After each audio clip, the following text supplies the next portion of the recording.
Kelly was raised in Kansas City and started out in interior design. She was then called by a recruiter at an executive search sales group to work as an account manager in the staffing industry in the early 90s. That was the beginning of a profession in the staffing industry that has spanned for over 25 years and has held multiple titles. She's been with Agilon for 13 years and now holds the title of executive recruiter, specializing in marketing, executive support, and supply chain and logistics. During her time in the industry, she has lived through the recruiting challenges of 9/11, the financial crisis in 2008, COVID-19, which has probably been one of the most challenging, and the candidate shortage we are currently experiencing. Please join me in welcoming Kelly. Stuff there. I didn't know I was going to get that nice intro, so thank you. But thank you all for coming. So nice to have you here today. So as he said, I'm an executive recruiter. Clarifying, I'm not a speaker. I'm an executive recruiter. So we're going to do a Q&A style. But I kind of wanted to get started and kind of just ask you all a few questions just to begin with, if you guys want to raise your hand. So who in this room in the past 6 to 8 months have gotten a call from an outside recruiter trying to recruit you to another job? I know I can raise my hand on that, so that's almost everybody.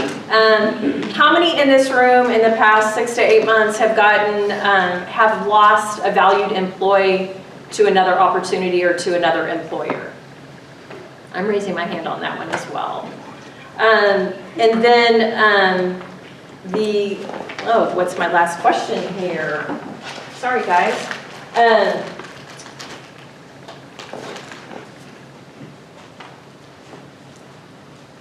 Who is having trouble or has open positions that you're having trouble filling right now or desperate?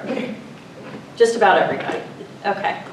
Well, right now I will tell you, he just mentioned I've been through a lot of things. I have never seen anything like this. And lots of times I'll ask myself, is this just me? Or clients will call for my help and they don't really realize when I tell them what I'm going through, they're like, oh wow, okay, good. You know, we hear all the news and everything, but the big thing that's really up for discussion and a lot of theories out there, the $1 million question is, why is there the shortage? I've asked myself constantly, and I know a lot of people you know, in politics and social media, originally a lot of people were trying to put a lot of the blame on the additional government-funded unemployment benefits. And is there some of that due to that? Yes, but it certainly can't be to all of it with the amounts that we're seeing, and never seen this many job openings from what I was reading last night since we've seen in the history of the U.S. is this many open job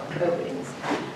So anyway, wanted to talk to you a little bit about a couple of things here. One is a little bit about market friction. And basically market friction, I'm sure a lot of you are aware of what that is. Basically, it's just when something that prevents a buyer and a seller from interacting simultaneously. There can be good market friction. Good market friction would be a candidate that's looking, that has a healthy bank account, that has the time to search, wait, and wait for the right job opportunity. So that's market friction, but that's not bad market friction unless you're the employer trying to hire that person. And then another market friction would be the additional funds that were given to the additional $300 a week for unemployment. That was keeping some folks home from going to work because they were making more money than they would if they went to work. So that was also market friction. But unfortunately, the pandemic and the continued Delta variant is probably going to continue to cause more market friction around that.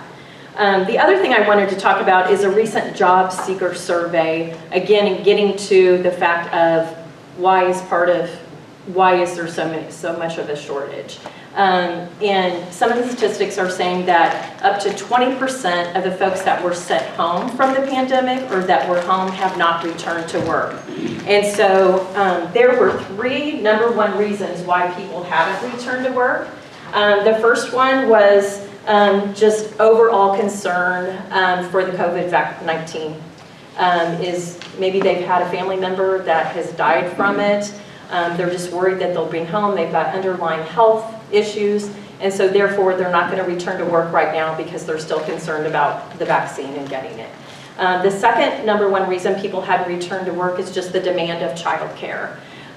You know, if you have your kid or your child in daycare and there's an outbreak or your child was exposed, then your child is going to be in quarantine for 2 weeks, which means you've got to find a way to take care of your child, which you can't be at work. So childcare was the second. And then the third was, if it isn't enough that when people are looking for a job, you know, they're trying to find a company that matches their experience, the culture they want, the industry they want, the benefits, the flexibility. And now there's a whole nother layer that people are looking for. And that is they're trying to find a company that matches their beliefs on masks and vaccines. And so what that can do is that can narrow their search. And so as you're looking for employees, that's something to think about, is that is definitely affecting, you may lose some employees over that if you don't match what their beliefs are on that. So, and I have seen in every job order that I'm taking from my clients, that's coming up. So that's been a very hot topic with that. Kelly, can I ask if you can peel the onion back on that, on the mask and vaccine requirement? I would think some people don't want the requirement, but then other people would want the requirement. What are you seeing under the hood of that? So I'm seeing both, and I work with clients I'm mainly working locally. I have a few national searches, but so I had someone go through almost a final interview, and a lot of the first interviews have been Skype and that kind of thing, and then they'll go in. So sometimes it doesn't come up till then. So I had a candidate bring a mask with them, but they hadn't been vaccinated. We hadn't discussed it, and so they went in, and the question arose: is, have you been vaccinated? And that candidate said, I have not. And they asked, are you planning on it? And the candidate said, no, I'm not, due to, I don't even think that she gave reasons. Well, it's a client that's been very transparent with me, and if they don't pick a candidate in a final interview, they usually give me very specific details. And on this one, after a 4th round of interview, in asking why they weren't going to offer the candidate a job, they said it just wasn't a culture fit. So that candidate didn't want to get a vaccine, that company did, so that didn't end up being a match. I've got candidates that only want to work somewhere that requires it, and I've got candidates that are very opposed to it. So it's really just all over the board on my candidates and clients. So on a national scale, would you be able to kind of handicap it? Is it 60-40? Is it 40-60 as far as people who would want those requirements, or is the friction just matching, type A to type A and type B to type B? Is that what you're running into? That's what I'm running into, and to be honest, I probably would need to I just don't want to answer without being accurate to give you that exact number of a 60-40. I honestly don't know that. I'm giving you my experience and what I'm dealing with on a daily basis, as I've seen it all over the board. So, sorry I don't have that number for you, but I don't know what the exact percentage of it is. Thank you. That's a great question, though, but I deal with it every day. So, but anyway, on your form here, there's just a couple of things as far as asking ourselves, us that are struggling with this, okay, is this really real? Am I just assuming that in my mind that this has gotten so much harder, and that there are so many more jobs, and my phone's ringing off the hook, and I'm not having to do sales, and I'm having to turn business down and trying to find candidates. So, but basically here, and I got a lot of this from Forbes, it says by the end of April 2021, the job openings rose to 9.3 million according to the U.S. Department of Labor Statistics. The number of people volunteering leaving their jobs rose from 164 to 942 in June of 2021. Now, in that, I didn't see any detail on all the reasons why people are. I think I know a lot of them that we can talk about here in a little bit. And then also approximately 20% of the people that I mentioned earlier that had been sent home from the pandemic have not returned to work. The other thing that I wanted to share with you, as a recruiter and what I'm seeing every day and what our company, as a global company a whole, is seeing is that our workload, I've gone up about 250% along with having to turn business down. My in-mail responses have dramatically changed. And so some of you recruiters in here have probably seen that as well. And what I mean by that is usually when you're in-mailing LinkedIn, which is passive candidates, probably 80 to 90% of my responses, when I get responses, is thank you so much for reaching out. I'm very happy in my role. I'm not currently looking. So what has changed is the majority of my responses are thank you so much for reaching out. I'm very happy. I'm not looking. What do you got? And so it's gotten out there. People know of the jobs shortage, and they're just checking to see if there's something that's a little bit better, more money, more flexibility. And what I kind of relate it to is the housing market. So many people love their homes, they've remodeled it, had no intentions on moving, and then a realtor calls them up and says, hey, if you want to list your house, I can probably get you 40% more than I did last year. Will you list your home? And so it's very similar, as candidates know they can get more, and so they're really open to lend an ear. The other thing that I am seeing, which has been pretty painful as an executive recruiter, is I'm seeing a lot more counter offers, and we've been trained to try to manage those. And so unfortunately, you kind of want to watch out for that. I don't think there's a lot, but there are the people out there that are going to bite because they want to take an offer to get a counter. And so I've kind of learned how to gauge on that. I can kind of watch their engagement, and if they see it happened to me a couple of weeks ago, so it's kind of a sore topic with me right now.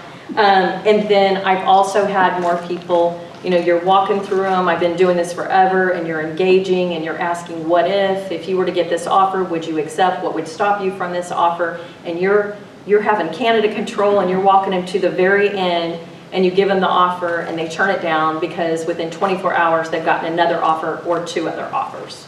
So with statistics and what we're seeing in our industry, that's what is going on, and that we're dealing with on a daily basis. So at the end of the day, with research and statistics, it's not showing us that this is going to end anytime really soon. With the Delta variant, and the pandemic is still causing some people from not going back to work. It seems like we're going to be in this stage for a while. So kind of at the end of the day, what can we do? As employers, recruiters, what can we do to try to stop the bleeding? And we can get into a little bit more specific, but right off the bat, the first thing you want to do is, again, stop the bleeding and focus on retention. You don't want to lose the good people that you have. Find new ways to attract talent. And then I strongly recommend that you find 1 or 2 specialty executive recruiters that you don't just work with, but that you build a relationship with. Because there's so many, we're in so demand right now, that the ones that we have the relationships that are loyal, that work with us and are transparent with us, and make our jobs a little easier, those are the ones that we're going to prioritize. But as far as focusing on retention, I can tell you all, recruiters can either be your enemy or your best friend, so hopefully we can be your friend, in that if we steal your employees, I know we're not your friend. But anyway, I will tell you that your employees are being contacted by recruiters on a weekly and monthly basis. One thing that might be more difficult for you is if your employees are remote. It does make it easier for recruiters to reach them, to get them on the phone, to do Skype interviews with them. It's easier for them to leave, get to an interview, get back, and not have to do all the lying about the doctor's appointments. So that part has been a little bit easier for us, for the people that are remote, is it's a little bit easier for them to talk to a recruiter and have a conversation. So I can tell you that they are being sought after. And the other thing that I would recommend is I would, if you have departments where you have managers that are over quite a few people, it's really a good thing to kind of incentivize your managers to keep their turnover down, whether it's, you know, a bonus or what have you. The other thing that I have noticed is I would take a really good look, not just at your turnover as a whole, but really take a look at the departments. And there are times when clients call me back over and over again, and it seems like they keep calling for the same department. And so sometimes there might need some coaching that needs to be going on with the management style, or it also could be the workflow in that department is why there continues to be turnover in that particular department. So would want to watch that. As far as attracting new talent, I've seen it all right now. People are doing all different kinds of things. They're doing a lot of sign-on bonuses. They're offering all kinds of hybrid roles, remote roles. They are, you know, giving them all kinds of different incentives. They are also, a lot of companies are also spending a lot of money on marketing right now to rebrand their companies, to attract talent that way. These are obviously for a lot more of the bigger companies, but I've seen an influx in marketing roles and an influx in branding managers right now. So that's something that a lot of people are doing to attract talent. And then as far as finding an executive recruiter, I would strongly recommend that. I would make sure you get someone, depending on what you're doing, that matches the kind of roles that you're working on. The benefit is that in recruiters, we don't want to run you out of business, but recruiters are usually, depending on the size of the company, corporate recruiters. A lot of you are having to recruit everything from the kitchen sink, from HR to accounting to IT to marketing, where if you get an executive recruiter that specializes in marketing, I'm already going to have a pipeline of candidates in that space, or a pipeline in supply chain, or a pipeline in high-level executive support. So when you get to that really tough search, and you're all over the board, it really can be a lending hand to reach out to an executive recruiter on that. So anyway, that's the majority of the information wait, did I get down here? Sorry, guys. I skipped a section here. Talking about what employees want. And I think we all in general know what they want, and I think everyone, it's the known that everybody does want to make all the money that they can make.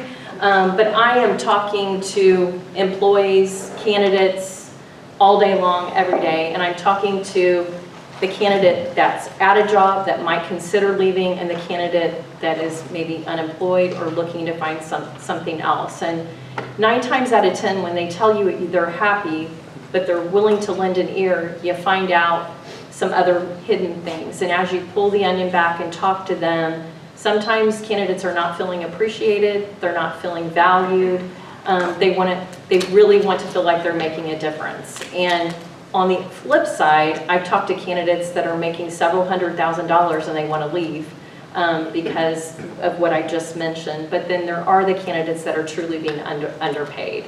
And I would strongly suggest right now that you do a some comp analysis. And right now, more than ever before, you're going to want to make sure that you are where you need to be. If anybody needs some salary guides, you can feel free to grab me and I can get your email, and I've got salary guides in some different specialties. I've got a general one, marketing, I could get you an IT, just so you can kind of see where you're at. But I would want to make sure that you're where you need to be at comp-wise, or you're just going to end up doing a counter offer, which isn't necessarily good either, because then you have everybody wanting to do that. So, but the number one things that I'm seeing is they do want to be paid fairly. They want to be recognized for a good job. I would strongly, if you're in HR, recommend that you do things like make sure you're recognizing for birthdays, anniversaries, occasionally sending thank you notes, and just recognition for a job well done or a project or an accomplishment. That one-on-one relationship is going to keep someone there even more than just high comp. Years ago, I took a management course where they were talking about retention for employees, and it's kind of like touch base with you, and I don't know if it changed throughout the years, but like money was not, it was like 4th on the list. It wasn't there. I mean, so a lot of it was recognition, appreciation, work-life balance, but money wasn't the top, which was when I was young in management, that surprised me. So, but I think it's changed a little bit, and what I was just saying, these things are really important, but when it's such a hype right now, of just like the housing market, and everybody knows that there's a shortage and there's supply demand, a lot of people will make a move for a jump. And I will tell you, I have placed people and given them quite a bit more jump than they have gotten in the past. So I think, to answer your question, I think it has changed a little bit in this tight market. Yes. There may be generational differences in the answer to this question too, but one perception that I have, particularly of the younger millennial parents, is flexibility maybe is a more valuable currency than cash, or even the appreciation and all that. And I mean, I guess although it sounds counterintuitive, instead of filling a full-time position, would people have better success filling 2 part-time positions? So, for example, a younger parent can be dropping kid off at school, picking kid up from school, vice versa. Any thoughts on that? I've seen some people do that, and as you'll see here, I definitely put that down there, is that remote, hybrid, and flexibility are right at the top of the list too. And I think if it works for your company, I don't think that's a bad idea to do that. I know a lot of companies, it's hard to split that up because it just passing work off and that kind of thing, because sometimes it almost means like a job share. It really depends on what the workflow and how that works, but that's actually a great idea because it would help you tap into, the mom that can only work part-time. That definitely could help you tap into that. That's actually a great idea depending on if you've got the resources and the type of job to lend itself to that. But definitely the flexibility, and there are some companies, believe it or not, when you talk to the remote, some of the younger millennials, they don't want to 100% remote because they want the social and they want to go out and meet people and be around people, and they don't want to work in their 1-bedroom apartment by themselves all day. So you have those types of folks. But most people are wanting at least a hybrid. And then for the companies that are not able to do that, if you have a warehouse or what have you, that is so terrible, you all. I feel like a person in a bad interview there. I thought I hit that and didn't hit it all the way. Sorry about that. I coach all my candidates on turn your phone off before but anyway, so if you can't give the remote, the hybrid, or the fully remote, the flexibility. And what I mean by the flexibility is a mom that needs to get her kids on the bus. When I first started at this company 13 years ago, I ended up taking this job over another job because they told me that I could work from 9 to 4. So I could get my kids on the bus and then be there when they got home. And so flexibility with that, flexibility, if things with school or snow days, that a mom knows she can stay home, those kinds of things. Those things will go a long way. It's hard to attract talent with that, but it's easier to keep talent when they know that you're going to give them those things. And if they think they're going to lose that, they may not leave for money. So I guess one of my battles is I'm 100% virtual office. So we shut our office down, and Josh moved to Jeff City, and I have somebody in Pleasant Hill, and I have somebody. But I don't tell my candidates it's remote because I don't want them to be shady with me on the interview just because they want to be remote, right? Because really, I don't want them in their house either. I want them in the community and doing this, and this. So I kind of keep that sacred, tell them like, okay, I like this person. Hey, by the way, are you good with remote? Because I agree with the currency thing too, right? Is some people will take lower pay. I don't have that option with American Family because pay is pay, but they'll take lower pay to work from home. So I kind of keep that a secret until I get through the whole process. Does that make sense? Yeah, absolutely. Absolutely. And that works for you. And for me, when I'm trying to get someone on the phone who's just passively looking, sometimes I will go ahead and throw the remote thing out there because if they're not, that might be the thing to get them to take my call or to email me back or what have you. I think it depends on your situation. If you've already got the candidate in front of you, completely agree with that. It depends on where you're at in the process. But I'm usually the one that's just trying to get the candidate to engage with me via email, phone, or what have you. And so lots of times I will throw out, we've got a hybrid role or we have a remote option, and then lots of times they'll pick up the phone and call if it's better than their situation. So to get, okay, I'm with you. So a lot of great information. Thank you for everything you shared, and I think we'd like to continue it from, and keeping everyone involved. There's a couple of thoughts that I jotted down here. One of the pieces of information, it sounds like as someone that is in a company, an individual that is hiring someone, sounds like it could be beneficial if they're asking the candidate what's important to them first. And that seems kind of backwards, because generally the candidate is going to a company because what they know, but if as an employer, you have flexibility and you are willing to concede certain things in order to bring on a new employee to fit something, the more flexibility you have and the more understanding that you have what that employee might want, it sounds like that could be. It's an excellent idea. You just don't want to ask the question if you can't deliver. Yeah. Oh, I know you would love that, but we can't, unfortunately, we can't give it to you. You were sharing all the different frictions. An additional friction that I thought of, my wife left her career path right around the start of COVID because of the uncertainty around school. Not even that we have young kids, but we have kids in school and we don't know what's going to happen with school. So she is maintaining not being in school or not being employed right now simply because what happens if the kids get, quarantined for 2 weeks or, whatever may happen, it throws a wrench into things. So I'm sure that exists to some degree as well. One of the questions that I was going to ask and then open it up for the group, are there companies that have been doing a really good job of hiring? Are there examples of companies and types of roles that people have had success hiring right now? And if there are, can you, talk through maybe some of the characteristics or traits, whether it's the interview process or, certain things that they're offering, certain carrots that they're dangling that have led to more success?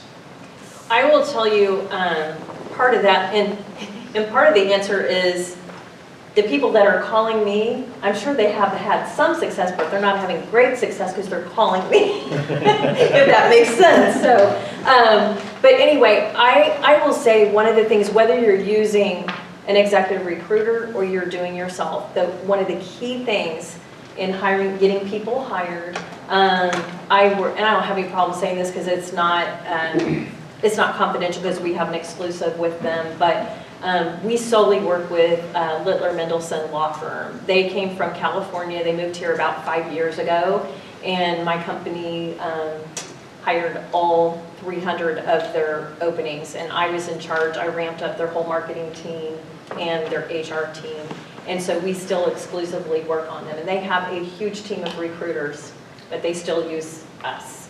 And so we engage with them a lot, and one of the things that they have done well in us conversing with them back and forth is that it used to not be such a big deal, and we're not telling you to shorten your process as far as get rid of steps. We're not telling you to get rid of steps, but we're telling you need to condense the steps. And what I mean by that is we've had to talk to managers. So let's say Littler Mendelsohn calls me with a job order today. I take the job, and so then it takes me a few days to get candidates in front of them. I get candidates in front of them, and they say, okay, we can do a phone screen. Today's Tuesday, we can do phone screen with these 3 on Friday. So we've already gone from Tuesday to Friday. Well, now we need to get the other managers involved. Oh, guess what? Sue is on vacation next week, so it looks like we're not going to be able to do that until the following week. And so then we get to that process, and then they've got a bunch of meetings, and then this thing gets dragged out. Well, what happens is my candidates, your candidates, they're gone. They've gotten other offers. Well, I know probably a year and a half ago, I would have clients say, well, you know what, that's our process, and if it doesn't work out, maybe it wasn't meant to be.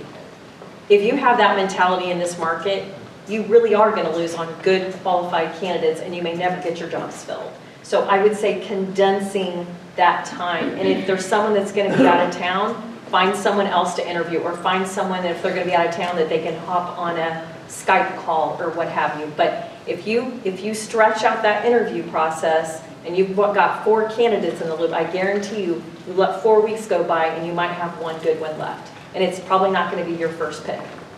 So they have done that well in working with us to shorten that process. Got it.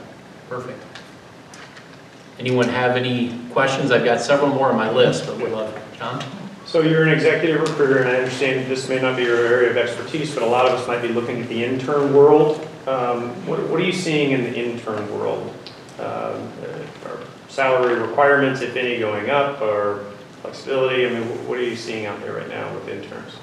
Well, one thing that I have seen is an internship used to not mean so much, and now it's meaning a lot more. And so because the candidate pool is so tight, where, you know, a year or two ago, if I presented a candidate that just had an intern, they'd be like, no, we need a lot more experience. Now they're like, okay, maybe we better look, you know, maybe we better look at that. So an internship is going a long way. There still is a shortage of those as well. And yes, I'm not hearing of any, personally, of any unpaid internships, because they're still in demand, and that's where a lot of companies get their really good long-term people. They bring them as an intern, they train them, and some of those people stay with them for life. So if you can bring an intern on, you're obviously going to be able to pay them less than someone else, and really invest in that upfront training, mentorship, and string them along.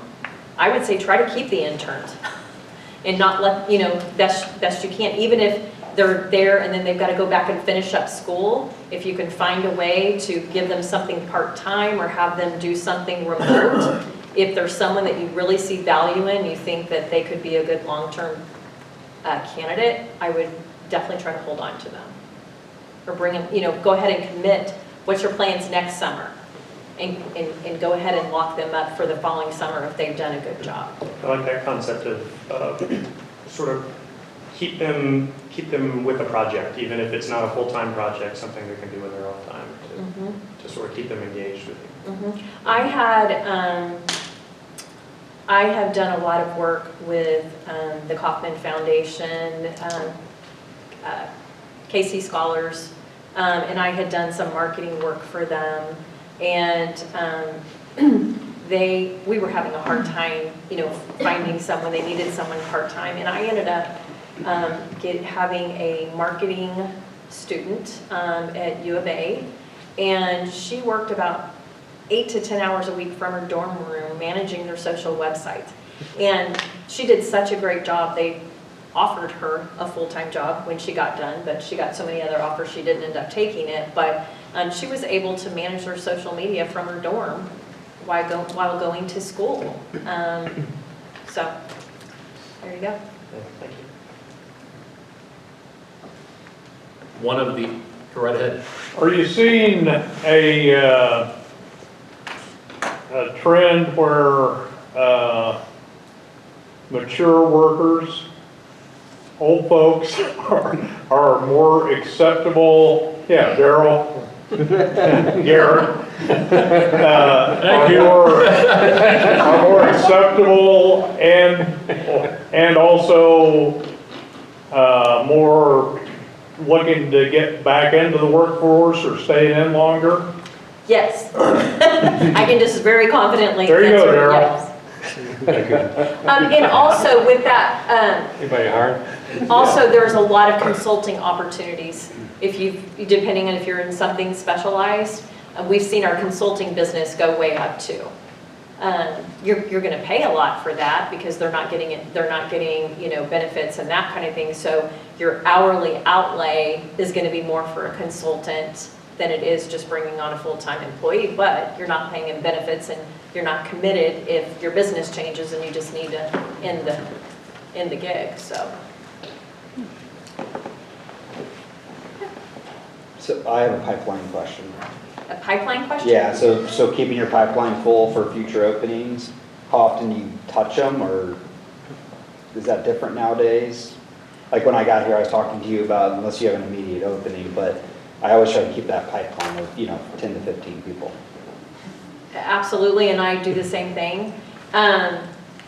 And what I mean by that, I can only do so much because I'm busy, but I try to do so many proactive within the space that I'm in. So whether I have an opening for that candidate or not, if I see a candidate that's within my wheelhouse and it looks like a really strong candidate that I find on LinkedIn or they respond, I try to go ahead and interview them and walk through their background, know what their skill sets, know what their requirements are. So I try to keep a pipeline of candidates in the marketing space, the supply chain, and the high-level executive support space. So what I'm saying is you want to keep it, but if you're going to keep your pipeline, you have to really care for that pipeline. And what I mean that is I can bring in candidates ahead of time, but if I don't stay in touch with them, it was a waste of my time, because then they're going to talk with other recruiters and then they're going to be gone.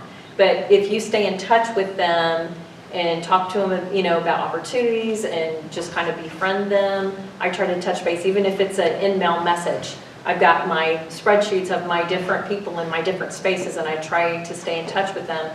So, and here's what I mean. So let's say I come across and I end up having an interview with one of the top marketing directors in the city. And I'm like, oh my gosh, I want to place this person, but I have all these job orders, but I don't have the perfect match, the perfect salary range, the perfect location for this candidate, but I know that I can place this candidate. I've got to call my clients or have them call me. So I will stay in touch with, how's the job search going? How's your job going? Just so you know, I don't have anything at the moment, but I'm trying to reach out and I stay in touch with them. But if you just interview a bunch of people and then you don't talk to them until a job, you're able to bring them on, it's kind of a waste of time. So what are you doing every 60 days, 90 days? It depends on the It depends. It depends on how busy I am, but ideally, for me, definitely every 30 days. But that's higher level type jobs. They don't want me calling in more than 30 days because they're so busy. A softball question. So I typically don't use recruiters. I've been with firms who have used them. But what are the things, when you say find 1 to 2 loyal recruiters, spaces, what do you look for? I mean, what are the things that separate the 18 recruiters that I'm connected to on LinkedIn? Okay, as far as what recruiters are looking for or what you're What looking I should be looking for in a recruiter. It's just the market's flipped a little bit, so tell me this, what kind of positions would you be recruiting for? That would tell me a lot. I'm a lawyer. What'd you say? I'm a lawyer. Oh, okay. So basically the people that you're hiring away. I'm just giving you a hard time. You stole my candidate. We're kind of in different markets. I'm a smaller firm, so I'd be looking for associate/paralegal. Okay. Any legal admin type? Pretty set there. But I'm just saying in general. In general, yeah. I mean, that could be down the road. But are most of the candidates that you're looking for, do they need legal experience or legal education? No. They don't. No, I'm very flexible. I hire based on character, in all honesty, and then I teach what needs to be taught, like from a skill perspective. Sure. Except for the lawyers, of course. They have to have the ticket. I want to be careful because I don't know if there's anyone from our industry here, and I don't want to steer you from that. But if you're doing direct hire and you're doing a professional placement, and I started with ProStaff, and I was doing, back in '93, I was placing, $8, $9 an hour data entry clerks at UMB Bank, and we'd have 30 of them. So I've done all that, respect that. That's a great service if you need that kind of help. But if you're looking to direct hire, bring people on, you want to make sure you get someone that's just doing executive search. Because I couldn't possibly really do a good job with you if I'm running this huge temp desk over here. It's two different worlds, and you've got to be playing in that space of building a network with those kinds of people. So I also would look for someone that's playing in this space. There are executive search firms that just specialize in legal, and then there are people that specialize in admin. I do a lot of high-level executive support, supporting CEOs. But find someone that is not doing temp, just doing direct hire, and that they are doing something related to the admin or the legal space. As I think about the room, and I don't want to make this too stereotypical or too much of a judgment, but assumingly, the majority of us that have small businesses, we're not hiring executives to join our small businesses. Are there recruiters or is there advice that you can give to small business owners for the types of people that they would be hiring? Is there a recruiter they should be working with? Yeah. Or different strategies that they can utilize? Sure, and I will tell you, when I say I do that, that's not all I do, and a lot of other recruiters, we don't just do one thing. And the reason sometimes I will do different things is, let's say I have a supply chain and logistics company that's been around for about 13 years. I was doing a sales call, walked in, did a cold call, met the CFO, and we've been working together for 13 years. So I prefer, ideally, you want to do higher level things because it's the same amount of work and you get more money because you get a percentage of the annual salary. But they're a valued client, and so I do a lot of other things for them too. And so I do logistics coordinators that are going to be about $50,000 and $48,000. I'll do, an admin, and I think a lot of recruiters will. We do higher level things, but if it's within a space, a lot of them will do that. So there are executive recruiters that will help you out with those jobs that aren't executives. Does some of you want to tell me some of the kind of jobs that you're looking for? Or kind of positions you're struggling with? I had a separate question, if that's okay. Okay, sure. I was just wondering what kind of trends you're seeing in pre-employment screening, specifically since the legalization of marijuana in the state of Missouri. And are you having candidates saying, I need to find an employer that does not do pre-employment drug testing, or employers that are modifying their practice in that way? So I personally haven't dealt with a lot. I haven't run across a lot of that. I think on our contract side, I think they've run across more of that. I will say on the direct hire search, again, we're trying to simplify the process best we can. And when I'm typing an order and I'll talk about the process and they'll say, well, we do a phone screen and then we'll do a Skype interview and then we do a personality test, and a lot of the drug and backgrounds for direct hire, the employer has to do that. We can't do that because with HIPAA, that they have to have all their employees do the exact same test. So if they're running them through a certain company and then they have to do it, the criteria might be a little bit different, so that could be a conflict. Yeah, I wasn't suggesting that you all were doing that. I was just Okay. curious if there was any conversation from the candidates or the businesses saying, we're doing something a little bit different because we're having a hard time filling spots if people are testing positive for cannabis or THC. Yeah.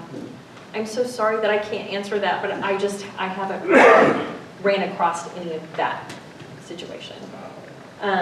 Is that something you're seeing a lot of, or? I am. I'm an employment attorney, so that's one of the things that we are seeing. But I was just wondering from a candidate perspective, because I advise businesses on their policies and the drug background test. But I was just wondering from a candidate perspective, similar to what you said before about COVID and vaccine status and mask status, if candidates are disclosing that information to you as well, to say, I need a place that I'm not going to fail a drug test for pre-employment purposes. And it doesn't sound like that's a dialogue that people are having with you. No, I can tell you, obviously I won't tell you who it is, but I think that some companies have gotten a little bit leaner. So I did have a situation. It wasn't an executive, but it was probably a $90,000 job. And so run the candidate through the whole thing. We do the offer, he accepts, is going to starts his first day of work. Texts me in a panic. And I had told him that they would do that and says, I don't know what to do. They're telling me they're going to do a drug screen and I have just recently smoked marijuana. And so I said, lovely, what a great day, thanks for calling. So anyway, I had that employee go directly to the employer. I said, you need to march in there right now, and you just need to go ahead and tell them what's going on. And that employer chose to not have them do the drug test and just left it alone. So I don't know what to tell you, but that's what happened in that situation. I was kind of floored, but that's what they did, and that's been about a year, and that candidate is apparently doing great. So that's one experience that I had encountered, but I have not had any candidates ask me to find an employer. I don't have any employers that would tell me that they're avoiding that, or, so I'm sorry I wasn't a whole lot of help on that. That's fine. Awesome, so we've got about 5 more minutes. Are there any other questions anyone has? No crickets? So the one additional thing, just to wrap things up before we close, I think about this within the firm that I'm with. There seems to be a lot of push for giving back, and part of that ties into, I think I heard someone say about the involvement. How are you involved and how are you connected to the company? What are some of the key characteristics that could be employees are really looking for? As an example, maybe being able to spend 2 days of their work to go volunteer somewhere and give back to the community, or being able to promote something that they really care about.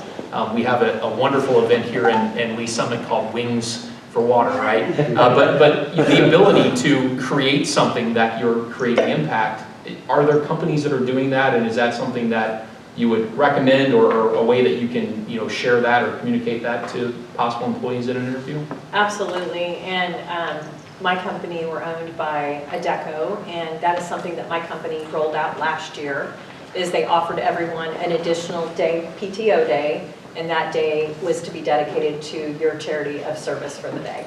And so you just need to show that that's what you're doing, and I know that was very, very valued, along with our company.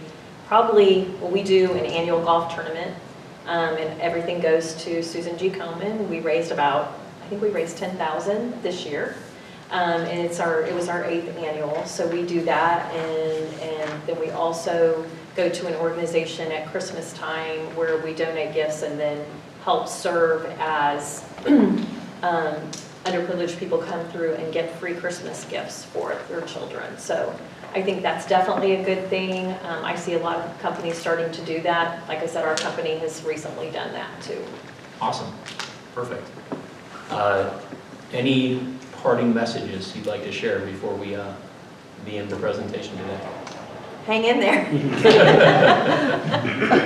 Awesome. But anyway, if anyone has any side questions or needs a salary guide for any particular market, or if I can answer any questions or about any searches that you need help with, I'm happy to chat with you about that too.